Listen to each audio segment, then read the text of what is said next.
Confidence motion के बारे में और बोथ मोशन के बारे में कौन सी स्टेटमेंट जो है वो करेक्ट है बताना है। एडजर्नमेंट मोशन जो है वो इंट्रोड्यूस की जाती है पार्लियामेंट में ताकि अटेंशन ड्रॉ की जा सके हाउस की कि हाँ मैटर जो है वो अर्जेंट है। पहली स्टेटमेंट में ये बोला गया है। दूसरे में क्या बोला है कि नो कॉन्फिडेंस मोशन जो है वो राज्यसभा में इंट्रोड्यूस करते हैं। यहाँ पर राज्यसभा जो है वो can remove the ministry for officer passing the no confidence motion. Both motion जो है 50 लोगों की रिक्वायरमेंट होती है सपोर्ट करने के लिए। अगर आप लोगों को याद होगा कितनी तसल्ली में आप लोगों को पढ़ाया only one only two all three या फिर नन। आंसर बताइए आप लोग के आंसर क्या है। ये मैंने आप लोगों को कितनी मतलब देर तक यहाँ पर आप लोगों को इसके बारे में डिस्कस किया था कि ये लोकसभा है राज्यसभा नहीं है। क्यों राज्यसभा में इलेक्टेड मेंबर आप लोगों को देखने को मिलते हैं। तो ये आप लोगों ने याद रखना है। दोनों के लिए 50-50 में भी कंफ्यूज आप लोग मत हो जाना। एडजर्नमेंट मोशन के लिए भी और नो कॉन्फिडेंस मोशन के लिए भी। तो अगर ये इस तरीके के क्वेश्चन आप लोग तैयार करके जाते हो बहुत सारे लोग जो हैं वो इस टॉपिक को छोड़ दिया करते हैं। तो अपने एक पॉजिटिव नोट पर आप लोग चीजें तैयार कर पाओगे। बड़ा ही आसान है, सारी चीजें आप लोगों को पढ़ा रखी है। एडजर्नमेंट के बारे में, प्रोग्रेशन के बारे में, एडजर्नमेंट साइनोडाई और यहाँ पर डिसोल्यूशन के बारे में। ध्यान से अगर देखोगे तो क्वेश्चन का आंसर दीजिए, देखता हूं कौन से आंसर देता है। एडजर्नमेंट मोशन में क्या बोला था कि सस्पेंड किया जाता है वर्क और यहाँ पर टाइम जो होता है घंटे दिन वीक ये देखने को मिलता है। प्रोरोगेशन में क्या होता है कि स्पीकर या फिर चेयरमैन जो रहते हैं वो इशू करते हैं नोटिफिकेशन और प्रोरोगेशन ऑफ द सेशन को खत्म करने के लिए। एडजर्न साइनोडाई बिना डिफाइंड पीरियड के खत्म कर देता है। डिसोल्यूशन जो रहता है ये डिसोल्यूशन जो होता है वो एंड करता है very life of the existing house और फिर नया हाउस स्टार्ट होता है जनरल इलेक्शन के बाद।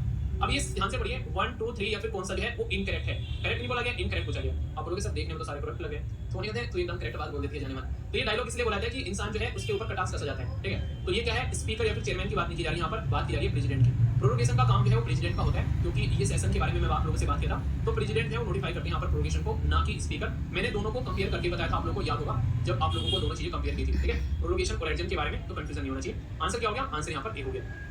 ये भी काफी इंटरेस्टिंग है। एडजर्नमेंट और प्रोरोगेशन में जब मैंने आप लोग कंपेयर किया था तो उसी के बारे में क्वेश्चन है। एडजर्नमेंट जो है वो ओनली टर्मिनेट करता है सिटिंग नोट द सेशन, पहली स्टेटमेंट में ये बोला गया। दूसरे में प्रोरोगेशन जो है वो note prorogation is not only terminate the sitting but the session also. Both are done by the president. Prorogation जो है वो not affected the bill, any bill कोई भी अफेक्ट नहीं करता other business house. However all pending के notice होते हैं अदर देन वो लैप्स कर जाते हैं। ये सारी की सारी बातें मैंने बिल्कुल तसल्ली में आप लोगों को पढ़ाई थी। करेक्ट क्या है, only one only two only three या फिर all of the above. A B C या फिर डी में सही आंसर क्या होगा आप लोगों के हिसाब से। तो आंसर बताइए, देखता हूं कौन सी आंसर देता है। याद आ रहा है कुछ यहाँ पर क्या बोला था प्रोरोगेशन के बारे में। Prorogation is not only terminate the sitting but also terminate the session. और एडजर्नमेंट क्या होता है, ये ओनली टर्मिनेट द सेशन। तो ये सारी बातें बोली थी। और यहाँ पर क्या बोला था, both are done by the president, ऐसा कुछ बोला था क्या। एडजर्नमेंट जो होता है वो कौन करता है, वो करता है स्पीकर साहब। ठीक है, बोला था ना मैंने यहाँ पर स्पीकर या फिर चेयरमैन जो यहाँ पर होंगे वो यहाँ पर इस काम को करेंगे। और यहाँ पर कौन करेगा, ये प्रोरोगेशन काम करेंगे प्रेसिडेंट। तो ये आंसर जो है वो इनकरेक्ट हो गया। तो ऐसे आंसर क्या बन गया, आंसर आप लोगों का सी बन गया। इंटरेस्टिंग और इंपॉर्टेंट क्वेश्चन है, कंफ्यूजन ना कटे नहीं है। ये जो पर्टिकुलर क्वेश्चन है काफी इंटरेस्टिंग आप लोगों को लगने वाला है, काफी अच्छे से आप लोगों का रिजल्ट आएगा। 0R is not mention in rule book of procedure में मेंशन नहीं है, ये स्टेटमेंट बोला गया।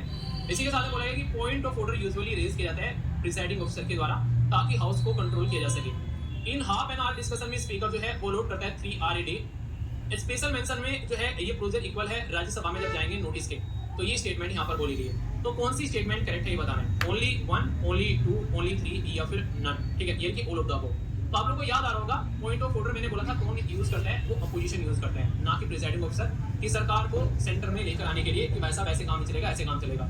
ये स्टेटमेंट यहाँ पर गलत होगी। ठीक है, दूसरा यहाँ पर बोला था, क्या बोला था, स्पेशल मेंशन के बारे में आप लोगों को क्या क्या बातें बताई थी, याद आ रहा है कुछ। स्पेशल मेंशन जो है यहाँ पर किसके लिए बोला गया था, तो आप लोग यहाँ पर देख लीजिए एक बार।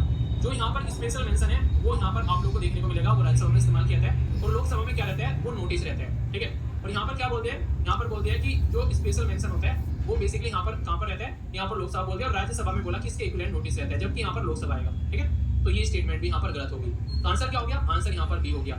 सारी चीजें इस तरीके से पढ़ाई आप लोगों को कि क्वेश्चन गलत नहीं होगा। अगर